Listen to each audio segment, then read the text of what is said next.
അസ്സലാമലൈക്കും. ഞാൻ പണിക്ക് നിൽക്കണത് കൊണ്ട് എന്നെ കൊണ്ട് ചെറിയ രീതിയിലെ വീഡിയോ ചെയ്യാൻ പറ്റത്തുള്ളൂ. വ്യക്തിപരമായിട്ട് വന്ന് എനിക്ക് വീഡിയോ ഒന്നും എടുക്കാൻ പറ്റിയല്ലോ. ഞാൻ അവരുടെ കീഴിൽ നിന്ന് പണിയെടുക്കുകയല്ലേ. അവരുടെ പരിസരങ്ങളാണിതൊക്കെ.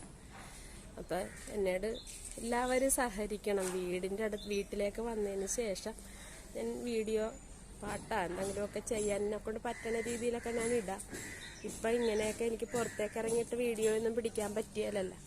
അപ്പം എന്തെങ്കിലും നിങ്ങൾ എന്നെ എൻ്റെ വീഡിയോ കണ്ടിരിക്കണ ഒരു മര്യാദക്ക് ഞാൻ എന്തെങ്കിലും ചെയ്യണ്ടേ. അപ്പം അതുകൊണ്ടാണ് കേട്ടോ. എന്നോട് ക്ഷമിക്കണേ എല്ലാവരും. ഇതൊക്കെയാണ് പരിസരം. പിന്നെ ഇപ്പോഴും ഞാൻ സ്ഥലം വ്യക്തമാക്കിയിട്ടില്ലല്ലോ. ഞാൻ മലപ്പുറത്താണുള്ളത്. മലപ്പുറത്തേക്ക് ഇന്നലെ അവിടെ നിന്ന് ഇങ്ങോട്ട് പോകുന്നു. മലപ്പുറത്താണ്, മുസ്ലിമാണ്, പാടില്ലാതെ കിടക്കണം